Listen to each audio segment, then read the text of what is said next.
Aleph Sivan, it's also Sunday. I want to tell you a maimed. I do on Inside Chassidus. One of the things that I do is once a week. I teach a maimed. I used to teach them here Friday morning. Like I'm running Friday morning. There was one lady, so I stopped coming here Friday mornings. I do it in my basement. I still do it. I try to finish every year. 1 year at my Madam of the Rebbe, and we're going backwards.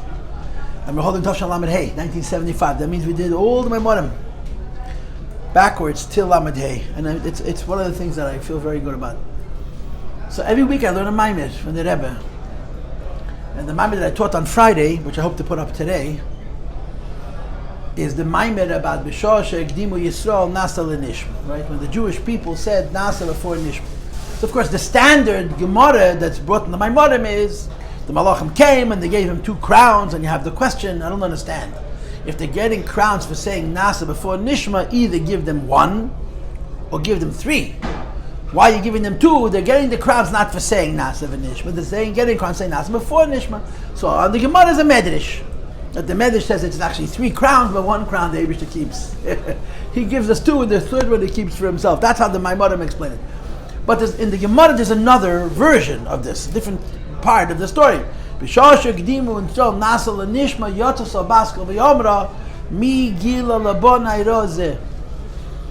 Jewish people said Nasa before Nishma, a voice came out of heaven and said, who revealed to my children this secret of Rozeh, to say Nasa before Nishma? And of course it's brought that Malachim say Nasa before Nishma.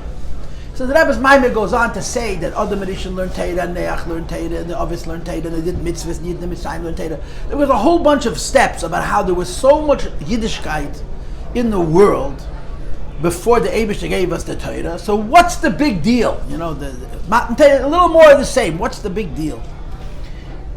And the Rebbe's answer in this Maimed, every Maimed of course is different, but in this Maimed the Rebbe's answer is that the meaning of Roz, who revealed to my children this secret, means the Yechidish HaBenefesh, the Pintaliyah, the secret of the Yiddish Neshama. And he says that you can be a Jew from the outside, you know, Jew based on learning, Jew based on feeling, Jew based on understanding, and things of this sort. And then you can be a Yid from the secret. And that Hashem would not give the Torah until Yidden discovered their Pintaliyah. That's how he explains it. Hashem would not give the Torah till Yidden would say Nasa before Nishma. Yidden could not say Nasa before Nishma before they discovered their Pintaliyah. So the Eibishter is not asking a question. Me is a rhetoric. Me is not a question. Who told them the secret? It's like, I can't believe they figured the secret out. If not for the Yidden discovering that the real truth of a Jew is the inner Jew rather than the outer Jew, we talked about in the previous class, there wouldn't have been Nasa before Nishma, there wouldn't have been Matan Torah. So the me is an exclamation. Almost as if you would say to David, I can't believe they got it. They figured out that the truth of a Yid is Roz, is the secret, is the Pintal Yid. So we shared something with get to Chag HaShavuos. Now if you go to the website, you'll see we have Hayom Yom from the beginning. This is already Elul. We're doing pretty good. But we're holding Yud Gimel Elul. So this is our first class on this. I'm reading inside. Yud Gimel Shiurim, Chumash Tovei Sheni Pirish Rashi, Tilim Samachtes Lainav, Lamazant Lamates, Tanya B'Chashor V'Dal, HaChassid Rabbi Hendel Siper. The Chassid whose name was Reb Chanoch Henech Kugel related. Yedua Hoya L'Kol HaChasidim, it was famous by all the Chasidim. Asher B'Yechidus HaRishenos Asaras HaArla. Ha'avaras are the first Yechidus. The Arla means the thick blockage over the Neshama is removed. Vasnit, no matter whatever else is going on. In other words, we're in better shape, we're in worse shape spiritually. From Aras Halev is Menglaich Potegevada, from the thick blockage of the heart, the first Yechidus redeemed you from that. This is Rabbi Hendel's quote. Now, a few days ago we had a different Hayom Yom.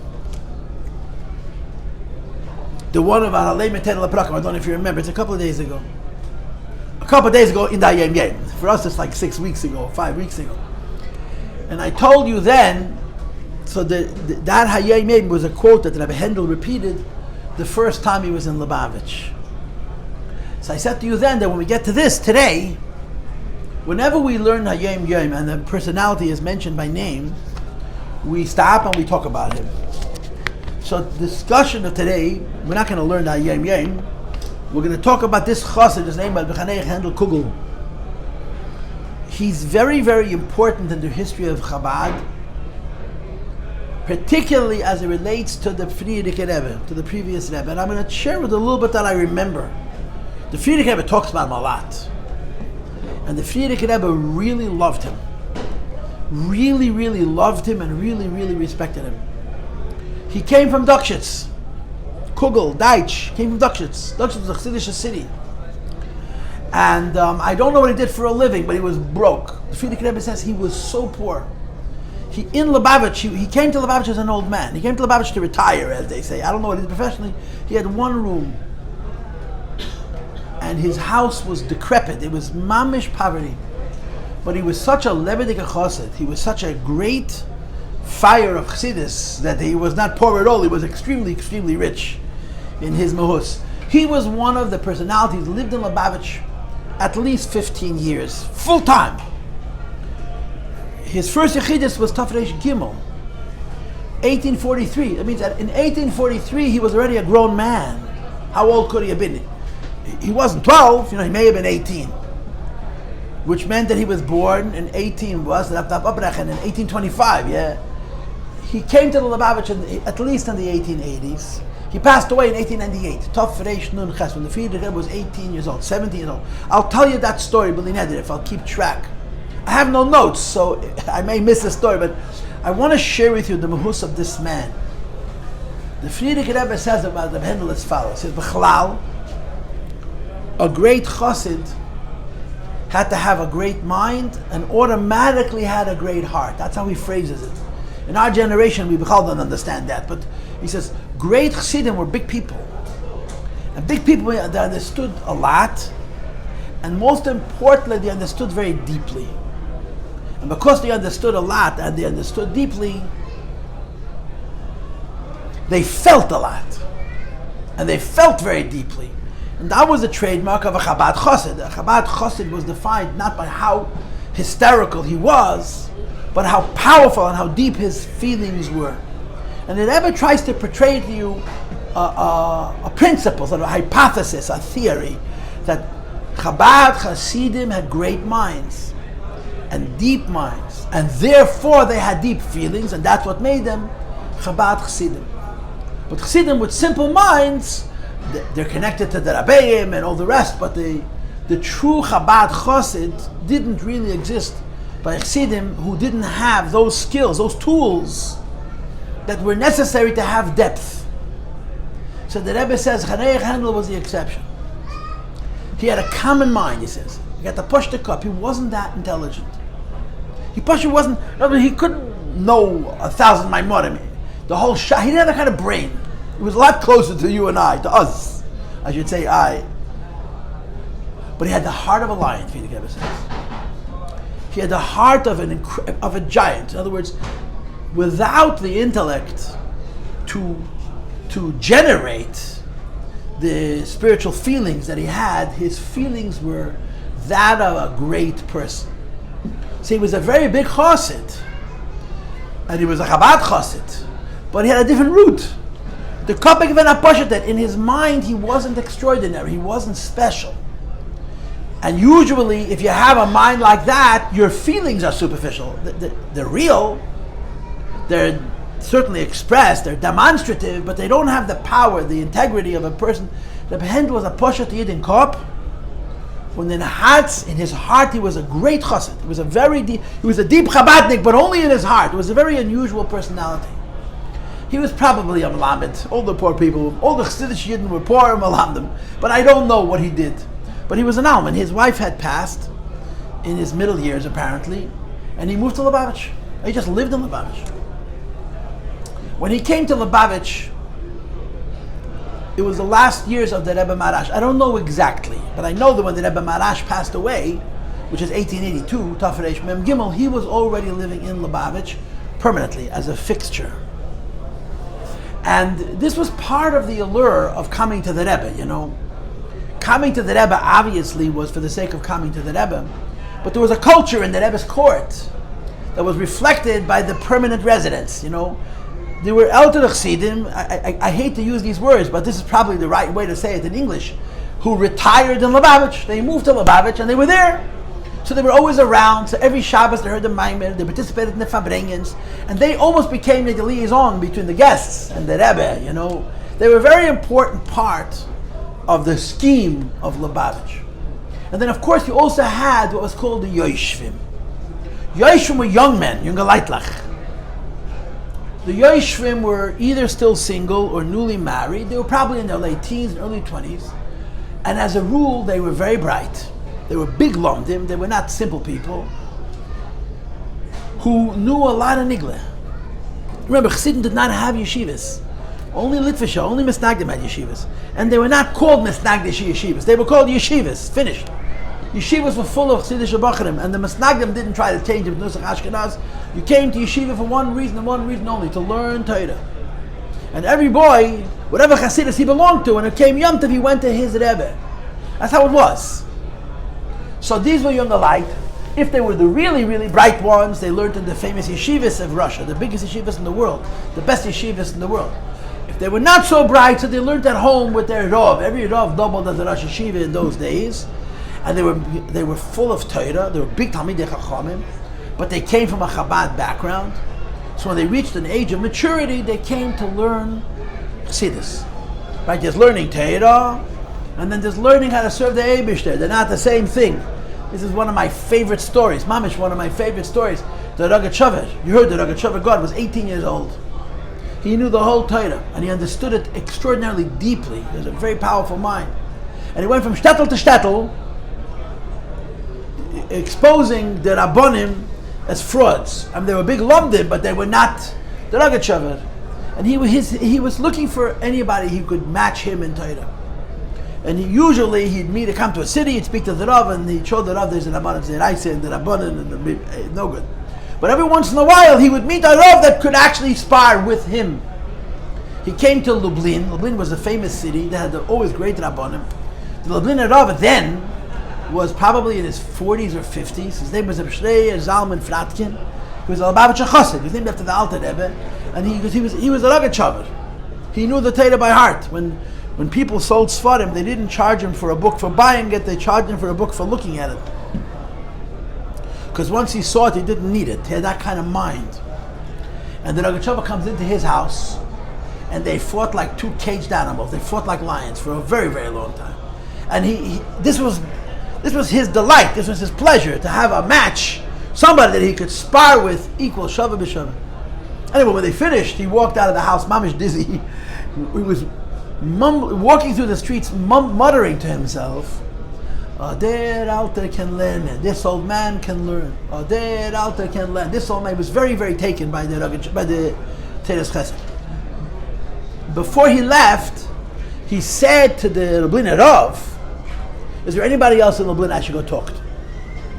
Because the Lublin Rav was a god. And if he's going to give him a recommendation, it's going to be a good recommendation. He's not going to have to go to all the local people to find out how unintelligent they are. He'll go just to the right address. He says, yeah, go into the Lublin Rebbe. The Lublin Rav was a Lubavitcher. But the Lublin Rebbe was not a Lubavitcher. The Lublin Rebbe was the famous Reb Tzaddik HaKoyen, who really was a Talmud of Kotsk. He was a Talmud of the Mendel Kotzke, the Talmud of Ishbitzer. That derech, Kotsk, was extraordinary, if you've ever read about it. He was a very, very, very big Goan, and he came to Chassidus as an adult. In other words, in his childhood, he was a Litvak, and he became a Rebbe, he became a Guterit. He was a Tzaddik. He was a great man. The Rebbe used to quote his Sfarim from memory. There's a famous story. The Rebbe wrote the name of one of his Sfarim. Nobody even knew the Sefer existed, and he crossed it out. So the Rebbe, Rabbi Yel Khan asked Rabbi Chadakov, why did the Rebbe write the source and cross it out? I looked it up, and the source is correct. Anyway, the Rebbe came in the morning and said, you can take it, you can put it in. And the Rebbe said he didn't have the Sefer in his room. He doesn't like to make a quote without looking it up, so he wrote it from memory. It sees a Sefer, he never even heard of it. About Malachim or something rather, really, really, who cares subject. But the Rebbe didn't want to leave it in until he had a chance to look it up at home. The Tzaddik HaKoyen. He was a Gvaldik Agon, but he was a Rebbe. A Rebbe is a person who's busy with serving the Eibishter, you understand? It's a whole other thing. So the Rogatchover walked into the Tzaddik HaKoyin, and he starts to push his weight around, to quotes Gemaras, to goad him, to agitate, to create something to fight about. Because he wanted to engage him, but he has a recommendation. He knows that this is a God, someone who he can talk to on equal footing. So the story is printed in the Rogatchover's biography. So the Tzaddik HaKoyin sits with his hands folded, and he's not getting excited, he's not getting nervous, he's not playing. The Lubliner Rav argued with him. The Lubliner Rebbe is waiting for him to finish, and he's goading him, and he's goading him, and he's goading him, and he's goading him. At Chepetzach, he wants to create any reason to argue about Torah. Anyway, he finishes, and the Tzaddik HaKoyin is not playing. So when he stops, he realizes that the Lubliner Rebbe is not going to entertain him with this kind of intellectual sparring. So he stops to throw his sources, and the Lubliner Rebbe tells him, Mamish, I think in these words you have the ganze Chassidus. He said, Junger Mann, ich bin amol gewinn azeh wie du, gefahren über die Welt und gewissen, dass keine kann nicht lernen. Aber es ist nicht kein Derech. Geh, gefind sich Areben, soll die Reus lernen, wie wir darf dienen in dem Ebersten. In English, it's young man. I was once just like you. I was also 20 and smarter than the whole world. And I went around and I showed everybody how they're dumb. And I was smart than everybody. But that's not life. That's not life. It's nothing. Find yourself a Rebbe and have him teach you how to serve Hashem. That's really the whole business. And in the olden days, that's how Chabad was. Today is a different world, a different Chabad. But that's how it was. Chabad Chassidus was an exclusive Chassidus. It was a Chassidus for deep people. But you didn't come as a child. You came as an adult. In other words, you came as a person who was ready to learn not what the halacha is, but how to serve Hashem. And they were called Yoshvim. Zitzers in Yiddish, sitters. They came on their own, and they had to pay their own weight. And how much did it cost to live in the Lubavitch? You had to have a bed and food. And whatever, you had to go to the mikveh once in a while, yeah. You had to wash yourself, in other words. That was all, it was a very simple life. And they sat and learned Al Teirav Al Avodah. Some came for 6 months, some came for a year, some came for 2 years. And they were the people to whom the Rebbe said Chassidus, always. There was a handful, 10 people, 15 people, 20 people. So you had the local Lubavitchers were pushed to people. They were not shaychas to Chassidus. You had these Elter Chassidim who were permanent fixtures in Lubavitch. And these young light who came to learn not Chassidus, but what Chassidus means. And there was a lot of connection between the elders and the young. The elders felt obligated. The Frierdiker says there was a Mesiras Nefesh of the elders to teach the young, and there was a Mesiras Nefesh of the young to learn from the elders. And they would live in Lubavitch, and the Rebbe was very, very involved in this process of teaching them how to be Chassidim. So they were the young, and the young came for a short time, and then they went back to their families, to their homes, to their koilels, to their panosas, whatever they did, and then they were the older. Rabbi Hendel rolled into Lubavitch, I don't know exactly when, but you have to figure he's probably 55 or 60 years old, and he stayed there till he died. He bought himself a room, or rented a room, he lived, the Frierdiker says he lived in poverty. Lubavitch, nobody was rich, trust me, they all lived in poverty. But in Lubavitch, he was poor, he had nothing. But his life was the Rebbe, his life was Chassidus, and this was wealth enough for him. And in the Frierdiker Rebbe's childhood, he was very, very important. The Frierdiker Rebbe was less than 3 when his grandfather passed away. When the Rebbe Manash passed away, the Frierdiker Rebbe was 2 years and 4 months old. There's a Reshima for the Frierdiker Rebbe where he describes an event that happened when he was 2. Frierdiker Rebbe remembered, there's a Reshima he wrote for his daughter, a Reshima describing events that happened when his grandfather was still alive. Apparently he remembered his grandfather. Who remembers? 2-year-olds. He was 2 years and 4 months old when his grandfather passed away, Rebbe Marash. But he was around. So how much he remembered and how much was repeated to him is hard to know. But he wrote a Reshima, he describes being 2 years old. He was trying to climb up on a bed, and the bed was very high, and he couldn't get to the top of the bed. He was grabbing hold of the blanket, trying to pull himself up. Frierdiker Rebbe has a reshima where he describes himself as a 2-year-old. The Menachem Mendel's chassan, he wasn't even 2 yet. Before Yebes Tammuz, his birthday is Yebes Tammuz. Anyway, when the Reb Marash was nostalgic, Lubavitch went from being energized to being very sad. Bechlal Lubavitch was small. Tzemach Tzedek's Lubavitch was gigantic. Tzemach Tzedek passed away, most of the Chassidim left. They went to the other branches of Chabad. They went to Kopos, they went to Liadi, they went to Nezhin. Lubavitch was the small. Chabad became 4 branches, Lubavitch was the smallest of the branches.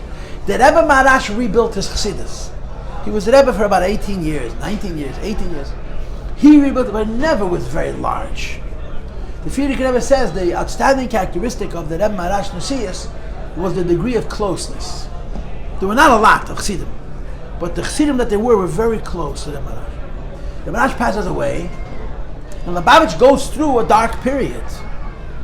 10 or 11 years, they weren't sure if they have a Rebbe. I mean, it was on and off and on and off. A lot of people left Lubavitch and went to Kopos. One of the most strange stories you'll ever read.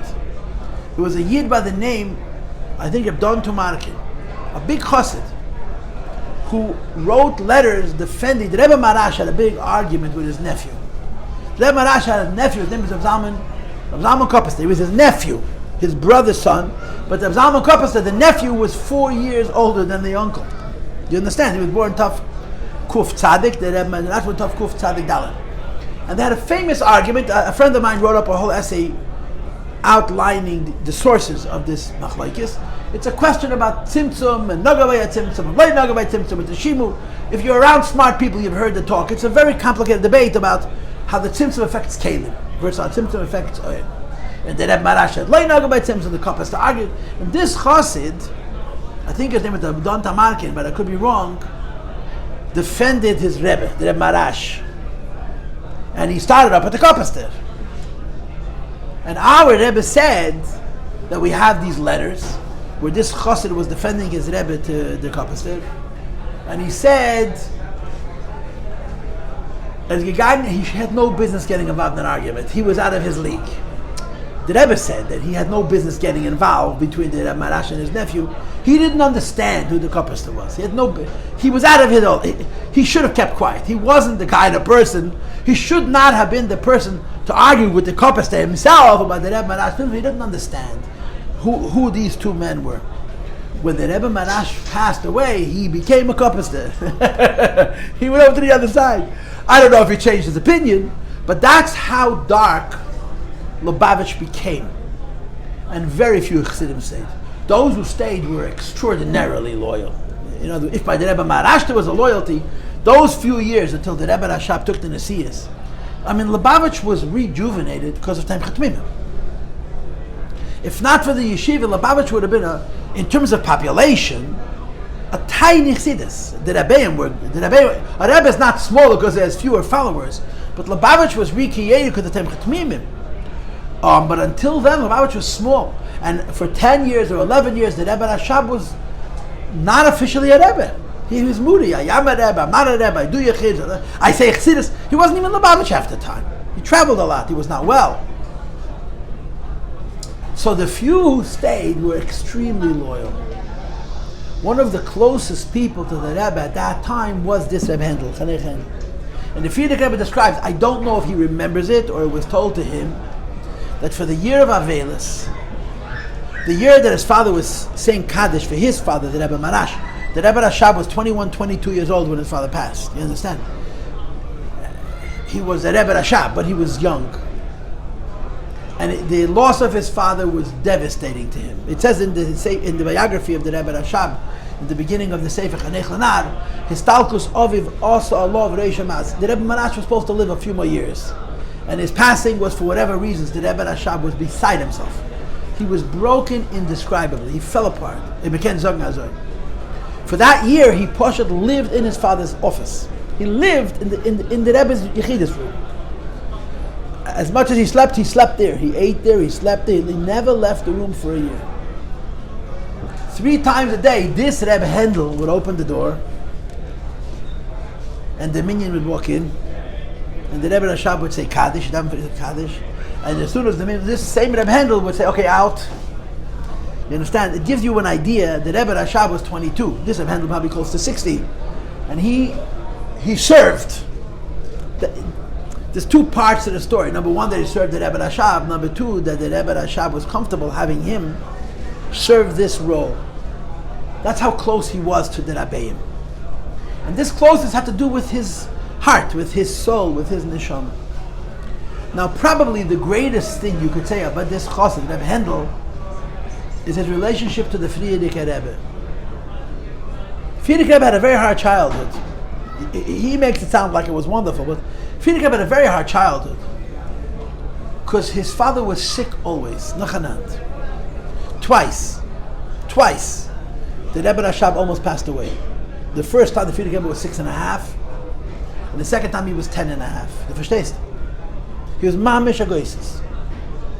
And he experienced it. He experienced the panic of the people around him. Even if he didn't personally understand, he saw what was going on. And the result of this was that he traveled a lot to warm climates. He would go away for 6 months or for a year at a time to be in places which were quieter or more peaceful, away from Lubavitch. And he never traveled without his wife. It's so interesting. The Rebbe Rashab always traveled with his Rebbe. You don't see any other Rebbe.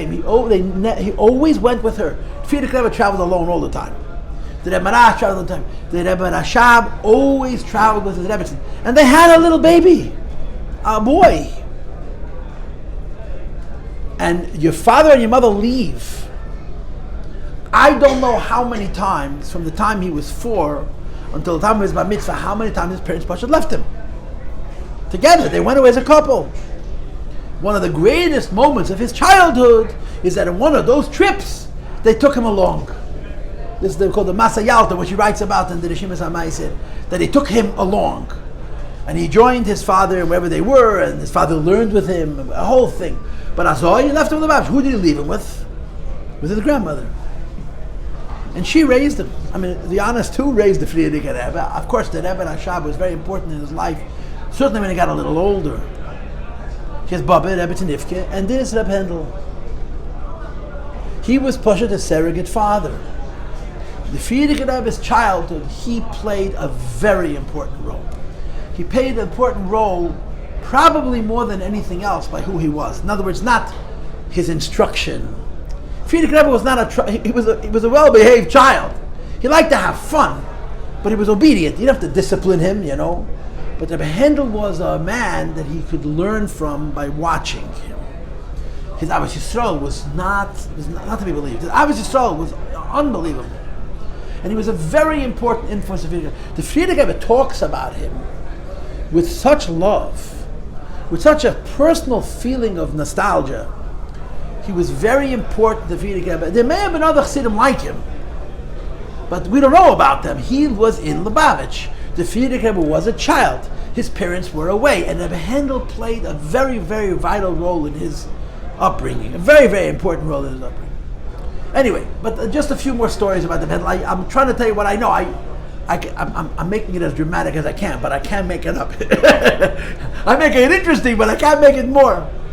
So, tell a few stories, little stories. This story I've told you many, many times, because it's a really meaningful story.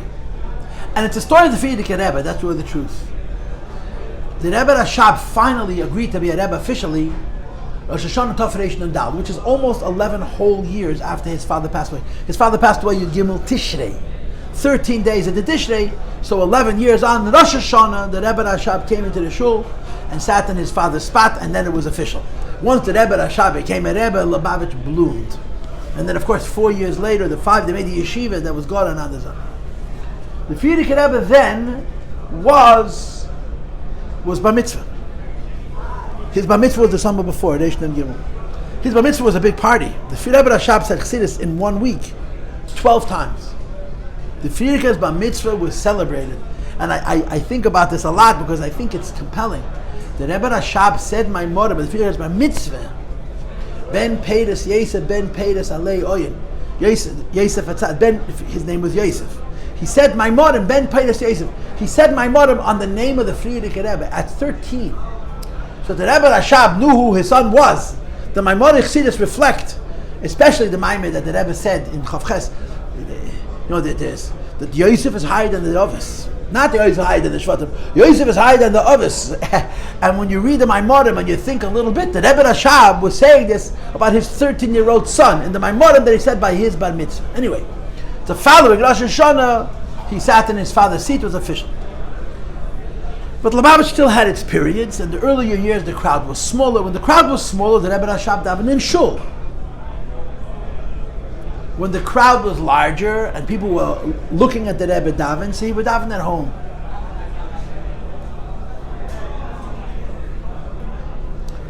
So the Frierdiker Rebbe tells such a story. Bamtaten, by the Rebbe Rashab, the Seder was as follows: that he would come to shul Shabbos in the morning for the holy stuff, for Kaddish, Kedusha, Baruch Hu, Kriyas HaTeira. I'm sure he kept so busy, but he didn't daven with the minyan. After the minyan daven, he davened himself. Like I said, in the earlier years, he davened in shul. When the crowds got larger, he would daven at home. And he would finish around Lichtbenchen time. Shmusef would finish around Lichtbenchen time. He would make Kiddush. He would eat mezainis. He would make an ala michya and ala gefen. He would daven mincha and he would wash. In other words, Rachmana litzlan, every Sudah Shabbos of the Rebbe Rashab, God forbid, with Shalosh Shudas. He made Kiddush, he ate mezainis, don't tell anybody.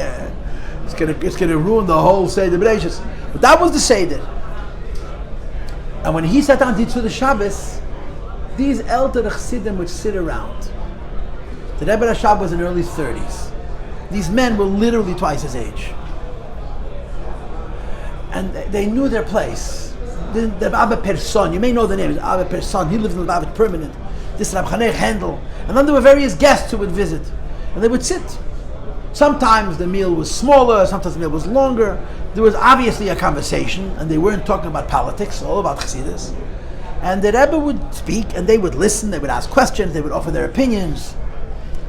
But sometimes the Fabrengens would become very full. So Frierdiker Rebbe says the first Tes Kislev after my bar mitzvah, Tofresh Hendel, it was still 1893. 5,654. There was still the old year, 1893. It was Tes Kislev was on Shabbos. Tes Kislev was the birthday and the yahrzeit of the Rebbe Marash, the Rebbe Mittler Rebbe. I'm sorry. So they sat at the table, and the Rebbe Rashab talked about the Mittler Rebbe, and the Mittler Rebbe's Chassidus, and he went on and on. The Mittler Rebbe's Chassidus, and how vast it is, and how deep it is, and how full it is. It's not hard to be impressed by the Mittler Rebbe. It's really not hard. Just learn his Chassidus. And he talked about the Mittler Rebbe a lot. In the conversation, he didn't just talk about the Chassidus, he also told stories about that generation and the Avodah, whatever it was. One of the little details, the Frierdiker Rebbe was a bar mitzvah boy, but he was sitting there. I would imagine he kept quiet, although he would have been very entitled to speak, but he was fortunate to observe. This was a very important part of his education with the Chassidim Fabrengens, the Elter Chassidim, who came to Lubavitch, who lived in Lubavitch. The Rebbe Rashab wanted him to learn from these people, because these people were not just big oivdim and big maskilim, they had very good midas. The Beinodem Lachavere was very strong. They were beautiful people, and the Rebbe Rashab wanted them to learn from these people. Anyway, there's this Fabreng, and as the Rebbe is talking, they were eating kasha, buckwheat, and it probably tasted okay. I don't know, everything is relative, yeah.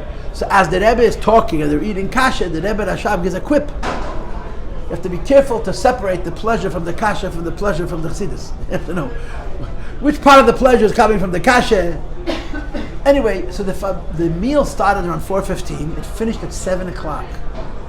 It was a 3-hour Fabrengen. They benched, and they davened Ma'ariv, and they went to Beit Havdalah. In other words, Shabbos ended probably 4:45. It's Russia. And they probably went at 8 o'clock. The Frierdiker was a little boy, and of course he already then was very heavily into his journal. He probably went home to write. Most of Shabbos he would sit and write. He says that at close to midnight, I had a premonition, he says. And I walked back into the shul.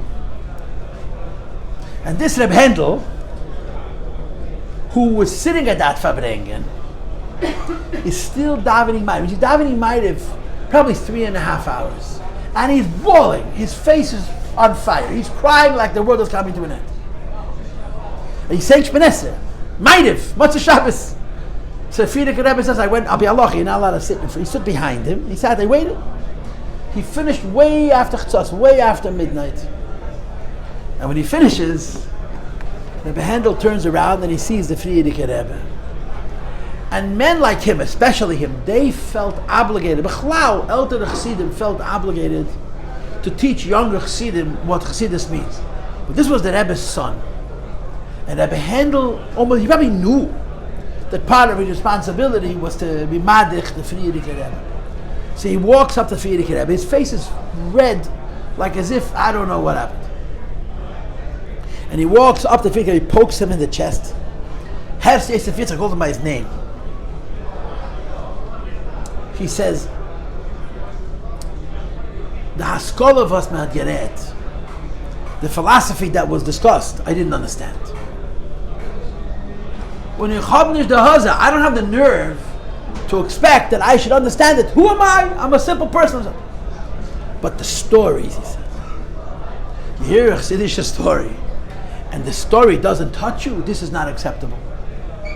And he said the famous words, a little Jewish heart, we're all entitled. In other words, the Eibishter can't say, I didn't give you a Jewish heart. A Jewish mind knew. This was a Yid davens Maida for 4.5 hours, and what's his issue? That the stories didn't touch him. You understand this? This is who this man was, Reb Hendel. He was a very, very special chassid. And I'm just going to finish. A little Jewish heart, we're all entitled. In other words, I have a right to demand. I tell this all the time. There's a Tanya, what's called Ava Mesuteres, Tevunas Libe. I translate it as a Bissel Yiddish Hatz. It comes from this story. A Bissel Yiddish Hatz. Everyone is entitled. Anyway, just want to finish. When the Rebbe made the yeshiva, and the Frierdiker Rebbe emphasizes it again and again and again. When they made Tamim Chatmimim, you remember, the beginning of Tamim Chatmimim was 10 Bachrim. And they were in their 20s. And you're talking Russia 125 years ago. A Bacher in his 20s who was learning Torah, by today's standards, is a bigger lamp than all the Rosh Yeshivas. It was Goinim, they had such good heads. And they learned so much, and they understood it so deeply, they needed no support. There was when Tamim Chatmimim was established, they didn't have Rosh Yeshivas. They just had a room, and a mashgiach who made sure you came on time, and if you needed to talk things over, you had someone to talk to. But didn't have a shia. They were big boys. They were selbstständige. They were on their own. Tamim Chatmimim started from the top, and it worked down. By the time the yeshiva left Lubavitch, they had the equivalent of what they call a sifta, a yeshiva ktana. Lubavitch was a good yeshiva. It wasn't only a Chassidish yeshiva, it was a very, very good yeshiva. With a high rating, and people were fighting to get in. You know, in the old yeshivas, 200-300 boys came every Zman, that means Pesach and Tishrei, and they took 20. They took less than 10% of the applicants. You understand? That's how competitive the yeshivas were. All the Russian yeshivas were like that. The best Torah in the world was in Litter. The best. And Lubavitch was a very good yeshiva. But when it started, they took Bachar who don't need any support. Because the purpose of the yeshiva was for Chassidus and Avodah. So they gave them mashpiyim. And they gave them adrichim for Avodah. But for learning, they were on their own. You understand? And of course, over years, it didn't take a lot of years. Within 2 years or 3 years and 4 years, they began to broaden the entry standards. In other words, they began to take younger boys. As soon as they started taking younger bachar, they needed more support in Lumdis. So the yeshiva adapted based on the age of the bachar, the level of the bachar, and so on. But when it started, these were grown men. It was basically the same model as the Yoshivim, except that now they were being given free room and board. The same age boys who would have come to Lubavitch to learn Avodah and Darkei Chassidus before, now the yeshiva, they were providing them with room and board. The very beginning of the yeshiva, they moved to Jembin. The mashpia, the famous mashpia in Lubavitch was a chassid by the name of Rav Shmuel Groinem Esterman. That was a Groinem, he's called. He was an extraordinary man. I mean, he raised the first generation of Tmimim, which is really unbelievable. Yeah. He was a very interesting person. They published his notes on Tanya in a hardcover book, and there is a full biography of his. I mean, whatever we know. I mean, I don't even know if he has any children that are in our Kehillah at this point. He passed away in 1921. He saw the Rebbe become Rebbe, the Frierdiker Rebbe, and he was blown away. He said, I worked with this man for 25 years. I had no idea who he was. That's what he said. When the Frierdiker Rebbe became Rebbe, it was like a shock to him. But the Frierdiker Rebbe says he wasn't the first mashpia. He was the third mashpia. The first mashpia was Reb Hendel. He lasted 6 months. He passed away the following winter.